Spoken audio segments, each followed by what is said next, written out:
વસો કૃષિ મહાવિદ્યાલય ખાતે પ્રાકૃતિક કૃષિ પરિસંવાદ યોજાયો। આ પ્રસંગે ખેડાના સાંસદ દેવુસિંહ ચૌહાણે કૃષિ વિજ્ઞાન કેન્દ્રની 50 વર્ષની સુવર્ણ જયંતિ ઉજવણી નિમિત્તે કૃષિ પ્રયોગશાળાના સંશોધનોને લેબ ટુ લેન્ડના સિદ્ધાંત મુજબ જમીન પર ઉતારી ખેડૂત ઉપયોગી બનાવવા સૂચન કર્યું। તેમણે ઉમેર્યું કે ખેડામાં ક્રોપ ડાયવર્સિફિકેશન અને વેલ્યુ એડિશન દ્વારા પરંપરાગત ખેત પેદાશો સિવાય અલ્ટરનેટિવ પાક અપનાવી ખેતીમાં નવો આયામ ઊભા કરી શકાશે। ખેતી સાથે સંકળાયેલ તમામ લોકોના સયારા પ્રયાસ દ્વારા જિલ્લાના ખેડૂતોને પ્રાકૃતિક ખેતી અપનાવવા તેમણે હાકલ કરી હતી।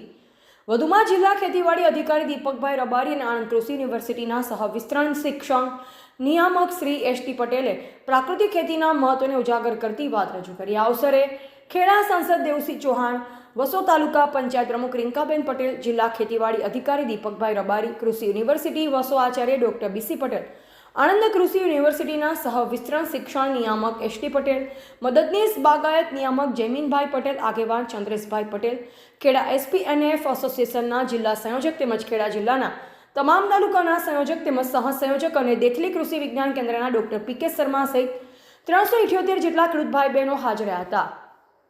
રિપોર્ટર નરેશ ગણવાડી, નડિયાદ।